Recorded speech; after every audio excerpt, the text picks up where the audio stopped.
types of creature, more or less beyond counting, are prepared to die in the process of mating. The desire to breed, to disperse one's genes, is the most powerful impulse in nature. As Sherwin B. Newland has put it, empires fall, ids explode, great symphonies are written, and behind all of it is a single instinct that demands satisfaction. From an evolutionary point of view, sex is really just a reward mechanism to encourage us to pass on our genetic material. Scientists had only barely absorbed the surprising news that most of our DNA doesn't do anything, when even more unexpected findings began to turn up. First in Germany and then in Switzerland, researchers performed some rather bizarre experiments that produced curiously unbizarre outcomes. In one, they took the gene that controlled the development of a mouse's eye and inserted it into the larva of a fruit fly. The thought was that it might produce something interestingly grotesque. In fact, the mouse eye gene not only made a viable eye in the fruit fly, it made a fly's eye. Here were two creatures that hadn't shared a common ancestor for 500 million years, yet could swap genetic material as if they were sisters. The story was the same wherever researchers looked. They found that they could insert human DNA into certain cells of flies, and the flies would accept it as if it were their own. Over 60% of human genes, it turns out, are fundamentally the same as those found in fruit flies.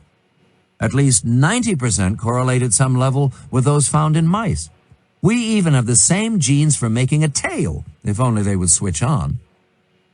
In field after field, researchers found that whatever organism they were working on, whether nematode worms or human beings, they were often studying essentially the same genes. Life, it appeared, was drawn up from a single set of blueprints. Further probings revealed the existence of a clutch of master control genes, each directing the development of a section of body, which were dubbed homeotic, from a Greek word meaning similar, or Hox genes. Hox genes answered the long, bewildering question of how billions of embryonic cells, all arising from a single fertilized egg and carrying identical DNA, know where to go and what to do. That this one should become a liver cell, this one a stretchy neuron, this one a bubble of blood, this one part of the shimmer on a beating wing. It is the Hox genes that instruct them, and they do it for all organisms in much the same way. Interestingly, the amount of genetic material and how it is organized doesn't necessarily or even generally reflect the level of sophistication of the creature that contains it. We have 46 chromosomes, but some ferns have more than 600. The lungfish, one of the least evolved of all complex animals, has 40 times as much DNA as we have. Even the common newt is more genetically splendorous than we are, by a factor of 5. Clearly, it is not the number of genes you have that matters so much as what you do with them. This is a very good thing, because the number of genes in humans has taken a big hit lately. Until recently, it was thought that humans had at least 100,000 genes, possibly a good many more, but that number was drastically reduced by the first results of the Human Genome Project, which suggested a figure more like 35,000 or 40,000 genes, about the same number as are found in grass. That came as both a surprise and a disappointment. It won't have escaped your attention that genes have been commonly implicated in any number of human frailties. Exultant scientists have at various times declared themselves to have found the genes responsible for obesity, schizophrenia, homosexuality, criminality, violence, alcoholism, even shoplifting and homelessness. Perhaps the apogee or nadir of this faith in biodeterminism was a study published in the journal Science in 1980, contending that women are genetically inferior at mathematics. In fact, we now know, almost nothing about you is so accommodatingly simple. This is clearly a pity in one important sense, for if you had individual genes that determined height or propensity to diabetes or to baldness or any other distinguishing trait, then it would be easy, comparatively easy anyway, to isolate and tinker with them. Unfortunately, 35,000 genes functioning independently is not nearly enough to produce the kind of physical complexity that makes a satisfactory human being. Genes clearly, therefore, must cooperate. A few disorders, hemophilia, Parkinson's disease, Huntington's disease, and cystic fibrosis, for example, are caused by lone dysfunctional genes. But as a rule, disruptive genes are weeded out by natural selection long before they can become permanently troublesome to a species or population. For the most part, our fate and comfort, and even our eye color, are determined not by individual genes, but by complexes of genes working in alliance. That's why it is so hard to work out how it all fits together, and why we won't be producing designer babies anytime soon. In fact, the more we have learned in recent years, the more complicated matters have tended to become. Even thinking, it turns out, affects the way genes work. How fast a man's beard grows, for instance, is partly a function of how much he thinks about sex, because thinking about sex produces a testosterone surge. In the early 1990s, scientists made an even more profound discovery when they found they could knock out supposedly vital genes from embryonic mice and still see the mice often not only born healthy, but sometimes actually fitter than their brothers and sisters who had not been tampered with. When certain important genes were destroyed, it turned out, others were stepping in to fill the breach. This was excellent news for us as organisms, but not so good for our understanding of how cells work, since it introduced an extra layer of complexity to something that we had barely begun to understand anyway. It is largely because of these complicating factors that cracking the human genome came to be seen almost at once as only a beginning.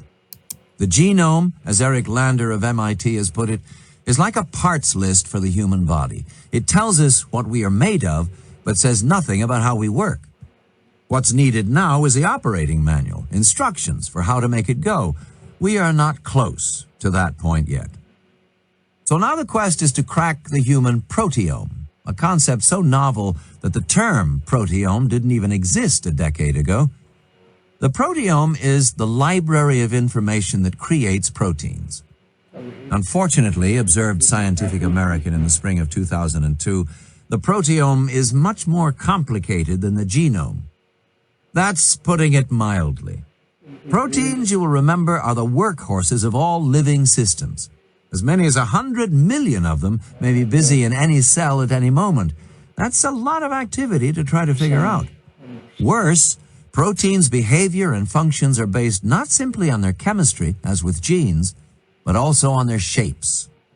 To function, a protein not only must have the necessary chemical components properly assembled, but then must also be folded into an extremely specific shape. Folding is the term that's used, but it's a misleading one, as it suggests a geometric tidiness that doesn't in fact apply. Proteins loop and coil and crinkle into shapes that are at once extravagant and complex. They are more like furiously mangled coat hangers than folded towels. Moreover, proteins are, if I may be permitted to use a handy archaism, the swingers of the biological world. Depending on mood and metabolic circumstance, they will allow themselves to be phosphorylated, glycosylated, acetylated, ubiquitinated, farnesylated, sulfated, and linked to glycophosphated inositol anchors, among rather a lot else. Often it takes relatively little to get them going, it appears. Drink a glass of wine, as Scientific American notes, and you materially alter the number and types of proteins at large in your system. This is pleasant for drinkers, but not nearly so helpful for geneticists who are trying to understand what is going on. It can all begin to seem impossibly complicated, but there is also an underlying simplicity in all this too, owing to an equally elemental underlying unity in the way life works. All the tiny, deft chemical processes that animate cells, the cooperative efforts of nucleotides, the transcription of DNA into RNA, evolved just once and have stayed pretty well fixed ever since across the whole of nature. As the late French geneticist Jacques Monod put it, only half in jest, anything that is true of E. coli must be true of elephants, except more so. Every living thing is an elaboration on a single original plan. As humans, we are mere increments, each of us a musty archive of adjustments, adaptations, modifications, and providential tinkerings stretching back 3.8 billion years. Remarkably, we are even quite closely related to fruit and vegetables.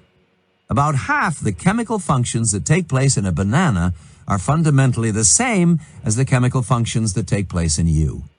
It cannot be said too often, all life is one. That is, and I suspect will forever prove to be, the most profound true statement there is. And true statement there is. And true statement there is. And true statement there is. And true statement there is. And true statement. Part 6. The Road to Us. Descended from the apes? My dear, let us hope that that is not true. But if it is, let us pray that it will not become generally known. Remark attributed to the wife of the Bishop of Worcester, after Darwin's theory of evolution was explained to her. Chapter 27. Ice Time. I had a dream which was not all a dream. The bright sun was extinguished, and the stars did wander. Byron, Darkness. In 1815, on the island of Sumbawa in Indonesia, a handsome and long quiescent mountain named Tambora exploded spectacularly, killing 100,000 people with its blast and associated tsunamis. No one living now has ever seen such fury. Tambora was far bigger than anything any living human has experienced. It was the biggest volcanic explosion in 10,000 years, 150 times the size of Mount St. Helens, equivalent to 60,000 Hiroshima-sized atom bombs. News didn't travel terribly fast in those days. In London, the Times ran a small story, actually a letter from a merchant, 7 months after the event. But by this time, Tambora's effects were already being felt. 240 cubic kilometers of smoky ash, dust, and grit had diffused through the atmosphere, obscuring the sun's rays and causing the earth to cool.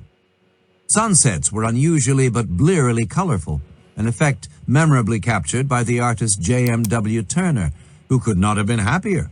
But mostly the world existed under an oppressive, dusky pall. It was this deathly dimness that inspired Byron to write the lines just quoted. Spring never came, and summer never warmed. 1816 became known as the year without summer. Crops everywhere failed to grow. In Ireland, a famine and associated typhoid epidemic killed 65,000 people. In New England, the year became popularly known as 1800 and froze to death. Morning frosts continued until June, and almost no planted seed would grow. Short of fodder, livestock died or had to be prematurely slaughtered. In every way, it was a dreadful year, almost certainly the worst for farmers in modern times. Yet globally, the temperature fell by less than 1 degree Celsius. The Earth's natural thermostat, as scientists would learn, is an exceedingly delicate instrument. The 19th century was already a chilly time. For 200 years, Europe and North America had been experiencing a little ice age, as it has become known, which permitted all kinds of wintry events. Frost fairs on the Thames, ice skating races along Dutch canals that are mostly impossible now. It was a period, in other words, when frigidity was much on people's minds. So we may perhaps excuse 19th century geologists for being slow to realize that the world they lived in was in fact balmy compared with former epochs, and that much of the land around them had been shaped by crushing glaciers and cold that would wreck even a frost fair. They knew there was something odd about the past. The European landscape was littered with inexplicable anomalies, the bones of Arctic reindeer in the warm south of France, huge rocks stranded in improbable places, and they often came up with inventive but not terribly plausible explanations. One French naturalist named Deluc, trying to explain how granite boulders had come to rest high up on the limestone flanks of the Jura Mountains, suggested that perhaps they had been shot there by compressed air in caverns, like corks out of a pop gun. The term for a displaced boulder is an erratic, but in the 19th century, the expression seemed to apply more often to the theories than to the rocks. The great British geologist Arthur Hallam has suggested that if James Hutton, the 18th century father of geology, had visited Switzerland, he would have seen at once the significance of the carved valleys, the polished striations, the telltale strand lines where rocks had been dumped, and the other abundant clues that point to passing ice sheets. Unfortunately, Hutton was not a traveler. But even with nothing better at his disposal than second-hand accounts, Hutton rejected out of hand the idea that huge boulders had been carried 1,000 meters up mountainsides by floods. All the water in the world won't make a boulder float, he pointed out, and became one of the first to argue for widespread glaciation. Unfortunately, his ideas escaped notice, and for another half-century, most naturalists continued to insist that gouges on rocks could be attributed to passing carts, or even the scrape of hobnailed boots. Local peasants, uncontaminated by scientific orthodoxy, knew better, however. The naturalist Jean de Charpentier told the story of how in 1834 he was walking along a country lane with a Swiss woodcutter when they got to talking about the rocks along the roadside. The woodcutter matter-of-factly told him that the boulders had come from the Grimsel, a zone of granite some distance away. When I asked him how he thought that these stones had reached their location, he answered without hesitation, the Grimsel Glacier transported them on both sides of the valley, because that glacier extended in the past as far as the town of Bern. Charpentier was delighted, for he had come to such a view himself. But when he raised the notion at scientific gatherings, it was dismissed. One of Charpentier's closest friends was another Swiss naturalist, Louis Agassiz, who after some initial skepticism came to embrace and eventually all but appropriate the theory. Agassiz had studied under Cuvier in Paris and now held the post of professor of natural history at the College of Neuchâtel in Switzerland. Another friend of Agassiz's, a botanist named Karl Schimper, was actually the first to coin the term Ice Age, in German Eiszeit, in 1837, the most tepid and vacillating kind. In 1846, Agassiz traveled to America to give a series of lectures, and there at last found the esteem he craved. Harvard gave him a professorship and built him a first-rate museum, the Museum of Comparative Zoology. Doubtless it helped that he had settled in New England, where the long winters encouraged a certain sympathy for the idea of interminable periods of cold. It also helped that 6 years after his arrival, the first scientific expedition to Greenland reported that nearly the whole of that semi-continent was covered in an ice sheet, just like the ancient one imagined in Agassiz's theory. At long last, his ideas began to find a real following. The one central defect of Agassiz's theory was that his ice ages had no cause, but assistance was about to come from an unlikely quarter. In the 1860s, journals and other learned publications in Britain began to receive papers on hydrostatics, electricity, and other scientific subjects from a James Croll of Anderson's University in Glasgow. One of the papers, on how variations in the Earth's orbit might have precipitated ice ages, was published in the Philosophical magazine in 1864 and was recognized at once as a work of the highest standard. So there was some surprise, and perhaps just a touch of embarrassment, when it turned out that Croll was not an academic at the university, but a janitor. Born in 1821, Croll grew up poor, and his formal education lasted only to the age of 13. He worked at a variety of jobs, as a carpenter, insurance salesman, keeper of a temperance hotel, before taking a position as a janitor at Anderson's, now the University of Strathclyde in Glasgow. Inducing his brother to do much of his work, he was able to pass many quiet evenings in the university library, teaching himself physics, mechanics, astronomy, hydrostatics, and the other fashionable sciences of the day, and gradually began to produce a string of papers, with a particular emphasis on the motions of the Earth and their effect on climate. Kroll was the first to suggest that cyclical changes in the shape of the Earth's orbit from elliptical, which is to say is slightly oval, to nearly circular to elliptical again, might explain the onset and retreat of ice ages. No one had ever thought before to consider an astronomical explanation for variations in the Earth's weather. Thanks almost entirely to Kroll's persuasive theory, people in Britain began to become more responsive to the notion that in some former time, parts of the Earth had been in the grip of ice. When his ingenuity and aptitude were recognized, Kroll was given a job at the Geological Survey of Scotland and widely honored.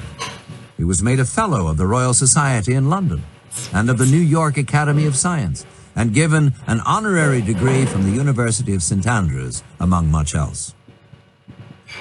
Unfortunately, just as Agassiz's theory was at last beginning to find converts in Europe, he was busy taking it into ever more exotic territory in America. He began to find evidence for glaciers practically everywhere he looked, including near the equator. Eventually, he became convinced that ice had once covered the whole Earth, extinguishing all life, which God had then recreated. None of the evidence Agassiz cited supported such a view. Nonetheless, in his adopted country, his stature grew and grew, until he was regarded as only slightly below a deity. When he died in 1873, Harvard felt it necessary to appoint 3 professors to take his place. Yet, as sometimes happens, his theories fell swiftly out of fashion. Less than a decade after his death, his successor in the chair of geology at Harvard wrote that the so-called glacial epoch, so popular a few years ago among glacial geologists, may now be rejected without hesitation. Part of the problem was that Kroll's computations suggested that the most recent ice age occurred 80,000 years ago, whereas the geological evidence increasingly indicated that the Earth had undergone some sort of dramatic perturbation much more recently than that. Without a plausible explanation for what might have provoked an ice age, the whole theory fell into abeyance. There it might have remained for some time, had it not been for a Serbian academic named Milutin Milankovic, who had no background in celestial motions at all. He was a mechanical engineer by training, but who, in the early 1900s, developed an unexpected interest in the matter. Milankovic realized that the problem with Kroll's theory was not that it was incorrect, but that it was too simple. As the Earth moves through space, it is subject not just to variations in the length and shape of its orbit, but also to rhythmic shifts in its angle of orientation to the sun, its tilt and pitch and wobble, all affecting the duration and intensity of sunlight falling on any patch of land. In particular, it is subject to 3 changes in position, known formally as its obliquity, precession, and eccentricity over long periods of time. Milankovic wondered if there might be a relationship between these complex cycles and the comings and goings of ice ages. The difficulty was that the cycles were of widely different lengths, of approximately 20,000, 40,000, and 100,000 years respectively, but varying in each case by up to a few thousand years, which meant that determining their points of intersection over long spans of time involved a nearly endless amount of exceedingly devoted computation.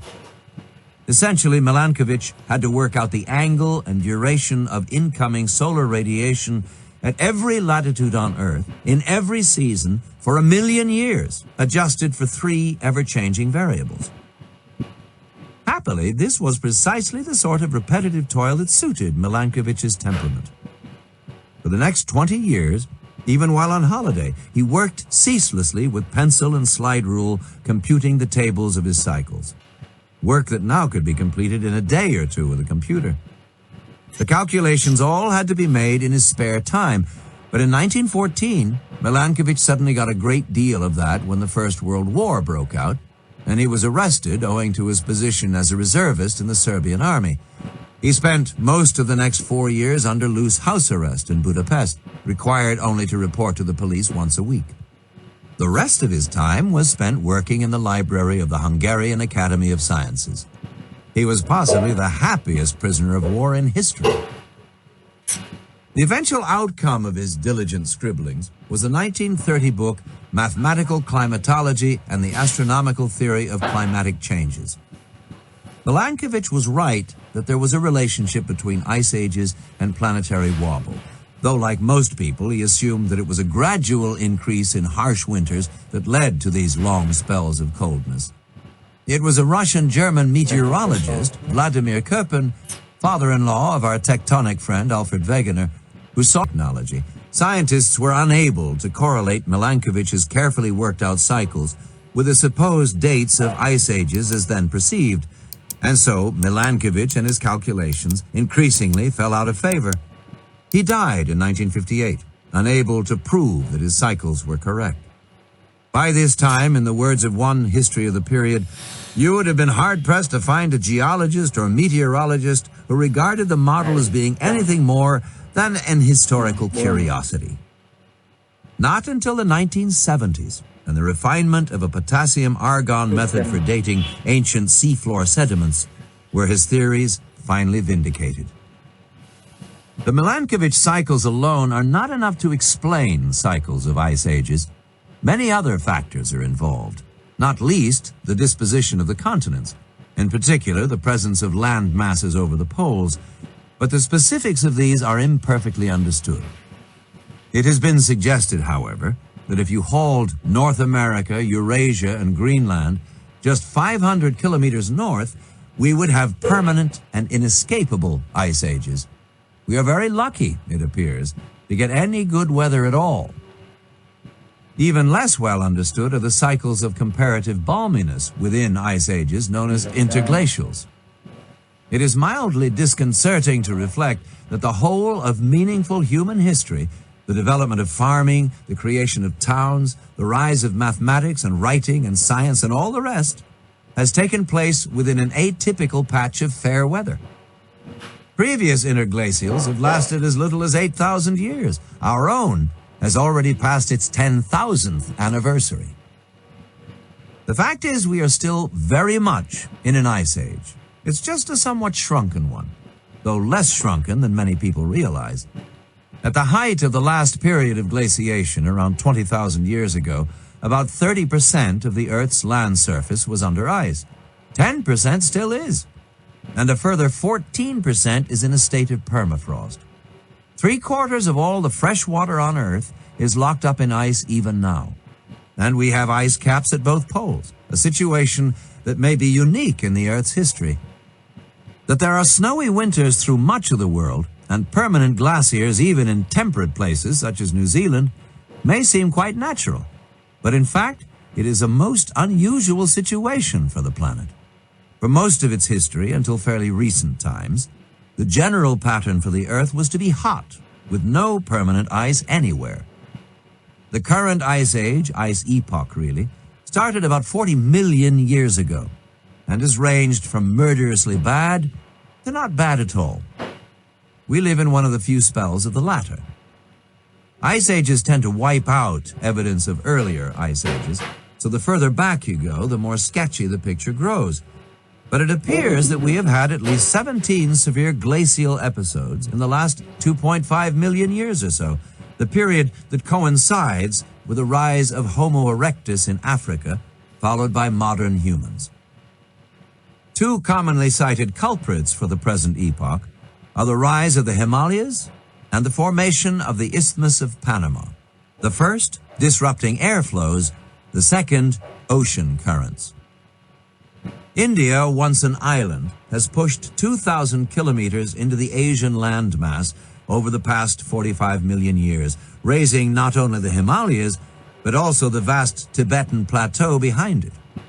The hypothesis is that the higher landscape was not only cooler, but diverted winds in a way that made them flow north and towards North America, making it more susceptible to long-term chills.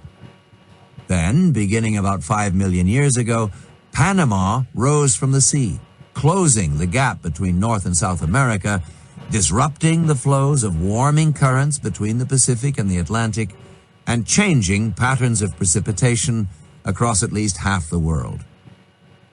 One consequence was a drying out of Africa. which caused apes to climb down out of trees and go looking for a new way of living on the emerging savannas. At all events, with the oceans and continents arranged as they are now, it appears that ice will be a long-term part of our future. According to John McPhee, about 50 more glacial episodes can be expected, each lasting 100,000 years or so, before we can hope for a really long thaw. Before 50 million years ago, the Earth had no regular ice ages, but when we did have them, they tended to be colossal. A massive freezing occurred about 2.2 billion years ago, followed by 1 billion years or so of warmth. Then there was another ice age, even larger than the first, so large that some scientists are now referring to the period in which it occurred as the Cryogenian or Super Ice Age. The condition is more popularly known as Snowball Earth. Snowball, however, barely captures the murderousness of conditions. The theory is that because of a fall in solar radiation of about 6%, and a drop-off in the production or retention of greenhouse gases, the Earth essentially lost its ability to hold on to its heat. It became a kind of all-over Antarctica. Temperatures plunged by as much as 45 degrees Celsius.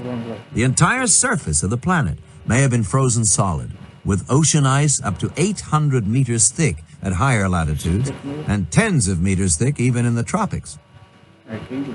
There's a serious problem in all this, in that the geological evidence indicates ice everywhere, including around the equator, while the biological evidence suggests just as firmly that there must have been open water somewhere.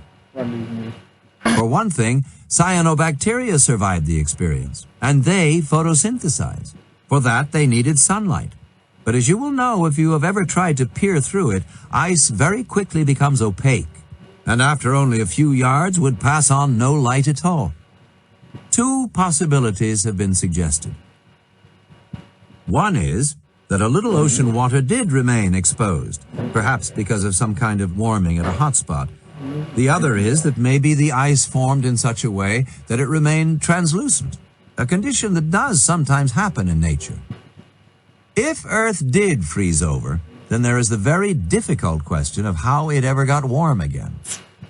An icy planet should reflect so much heat that it would stay frozen forever. It appears that rescue may have come from our molten interior. Once again, we may be indebted to tectonics for allowing us to be here. The idea is that we were saved by volcanoes, which pushed through the buried surface, pumping out lots of heat and gases that melted the snows and reformed the atmosphere. Interestingly, the end of this hyperfrigid episode is marked by the Cambrian outburst, the springtime event of life's history. In fact, it may not have been as tranquil as all that. As Earth warmed, it probably had the wildest weather it has ever experienced, with hurricanes powerful enough to raise waves to the heights of skyscrapers and rainfalls of indescribable intensity. Throughout all this, the tube worms and clams and other life forms adhering to deep ocean vents undoubtedly went on as if nothing were amiss. But all other life on Earth probably came as close as it ever has to checking out entirely. It was all a long time ago, and at this stage, we just don't know. Compared with a cryogenian outburst, the ice ages of more recent times seem pretty small scale. But of course, they were immensely grand by the standards of anything to be found on Earth today. The Wisconsin ice sheet, which covered much of Europe and North America, was over 3 kilometers thick in places and marched forward at a rate of about 120 meters a year. What a thing it must have been to behold. Even at the leading edge, the ice sheets could be nearly 800 meters thick. Imagine standing at the base of a wall of ice that high. Behind this edge, over an area measuring in the millions of square kilometers, would be nothing but more ice, with only a few of the tallest mountain summits poking through here and there. Whole continents sagged under the weight of so much ice. And even now, 12,000 years after the glacier's withdrawal, are still rising back into place. The ice sheets didn't just dribble out boulders and long lines of gravelly moraines, but dumped entire land masses, Long Island and Cape Cod and Nantucket, among others, as they slowly swept along. It's little wonder that geologists before Agassiz had trouble grasping their monumental capacity to rework landscapes. If ice sheets advanced again, we have nothing in our armory that could deflect them. In 1964, at Prince William Sound in Alaska, one of the largest glacial fields in North America was hit by the strongest earthquake ever recorded on the continent. It measured 9.2 on the Richter scale. Along the fault line, the land rose by as much as 6 meters. The quake was so violent, in fact, that it made water slosh out of pools in Texas. And what effect did this unparalleled outburst have on the glaciers of Prince William Sound? None at all. They just soaked it up and kept on moving. For a long time, it was thought that we moved into and out of ice ages gradually, over hundreds or thousands of years, but we now know that that has not been the case. Thanks to ice cores from Greenland, we have a detailed record of climate for something over 100,000 years, and what is found there is not comforting. It shows that for most of its recent history, the Earth has been nothing like the stable and tranquil place that's... What is most alarming is that we have no idea, none, what natural phenomena could so swiftly rattle the Earth's thermometer. As Elizabeth Colbert, writing in The New Yorker, has observed, no known external force, or even any that has been hypothesized, seems capable of yanking the temperature back and forth as violently and as often as these cores have shown to be the case. There seems to be, she adds, some vast and terrible feedback loop, probably involving the oceans and disruptions of the normal patterns of ocean circulation. But all this is a long way from being understood.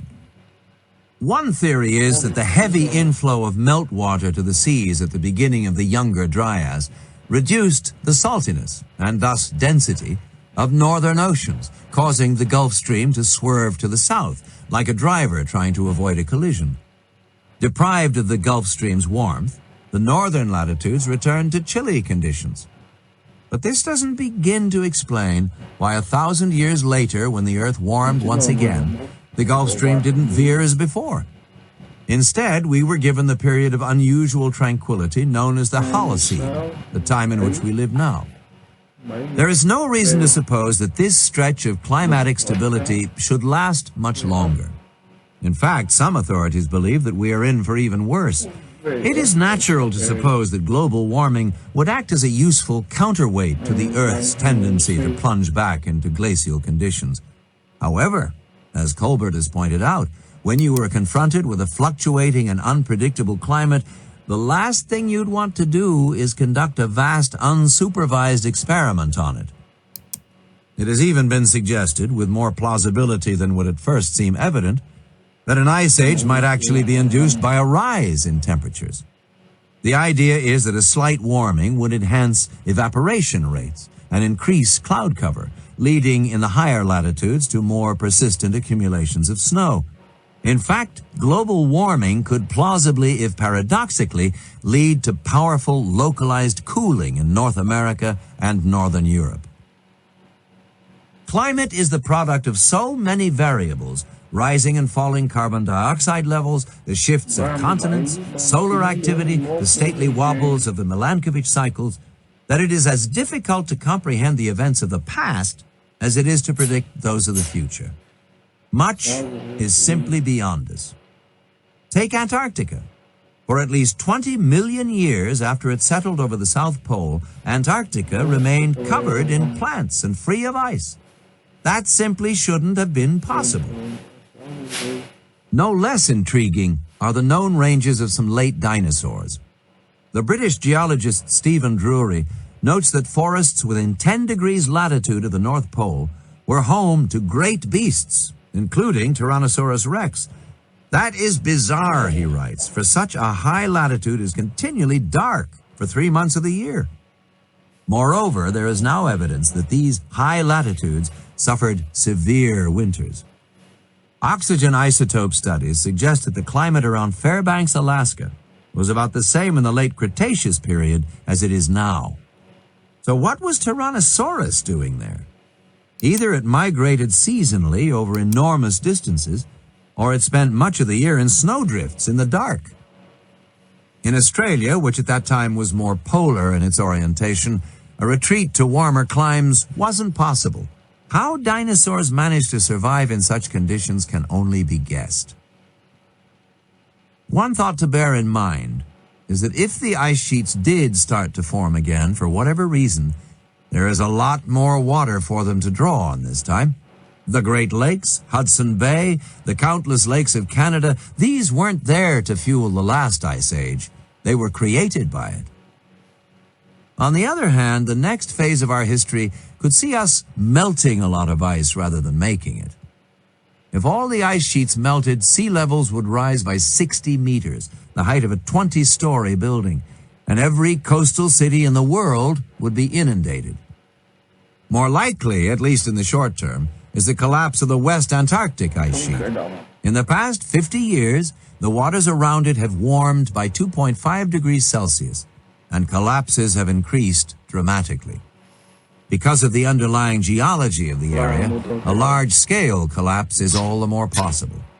If so, sea levels globally would rise, and pretty quickly, by between 4.5 and 6 meters on average. The extraordinary fact is that we don't know which is more likely, a future offering us eons of perishing frigidity, or one giving us equal expanses of steamy heat. Only one thing is certain: we live on a knife edge. In the long run, incidentally, ice ages are by no means altogether bad news for the planet. They grind up rocks, leaving behind new soils of sumptuous richness, and gouge out freshwater lakes that provide abundant nutritive possibilities for hundreds of species of being. They act as a spur to migration and keep the planet dynamic. As Tim Flannery has remarked, there's only one question you need to ask of a continent in order to determine the fate of its people. Did you have a good ice age? And with that in mind, it's time to look at a species of ape that truly did. Truly did. Truly did. Truly did. Truly did. Chapter 28. The Mysterious Biped. Just before Christmas 1887, a young Dutch doctor with an un-Dutch name, Marie-Eugène François Thomas Dubois, arrived in Sumatra, in the Dutch East Indies, with the intention of finding the earliest human remains on Earth. Several things were extraordinary about this. To begin with, no one had ever gone looking for ancient human bones before. Everything that had been found to this point had been found accidentally, and nothing in Dubois' background suggested that he was the ideal candidate to make the process intentional. He was an anatomist by training, with no background in paleontology. Nor was there any special reason to suppose that the East Indies would hold early human remains. Logic dictated that if ancient people were to be found at all, it would be on a large and long-populated landmass, not in the comparative vastness of an archipelago. Dubois was driven to the East Indies on nothing stronger than a hunch: the availability of employment and the knowledge that Sumatra was full of caves, the environment in which most of the important hominid fossils had so far been found. What is most extraordinary in all this, nearly miraculous really, is that he found what he was looking for. At the time Dubois conceived his plan to search for a missing link, the human fossil record consisted of very little: 5 incomplete Neanderthal skeletons, 1 partial jawbone of uncertain provenance, and half a dozen Ice Age humans recently found by railway workers in a cave at a cliff called Cro-Magnon near Les Azy, France. Of Neanderthal specimens, the best preserved was sitting unremarked on a shelf in London. It had been found by workers blasting rock from a quarry in Gibraltar in 1848, so its preservation was a wonder, but unfortunately no one yet appreciated what it was. After being briefly described at a meeting of the Gibraltar Scientific Society, it had been sent to the Hunterian Museum, where it remained undisturbed, but for an occasional light dusting, for over half a century. The first formal description of it wasn't written until 1907. and then by a geologist named William Solus with only a passing competency in anatomy. So instead, the name and credit for the discovery of the first early humans went to the Neander Valley in Germany. Not unfittingly, as it happens, for by uncanny coincidence, Neander in Greek means new man. There, in 1856, workmen at another quarry in a cliff face overlooking the Düssel River found some curious-looking bones, which they passed to a local schoolteacher, knowing he had an interest in all things natural. To his great credit, the teacher, Johann Karl Fulroth, saw that he had some new type of human, though quite what it was and how special would be matters of dispute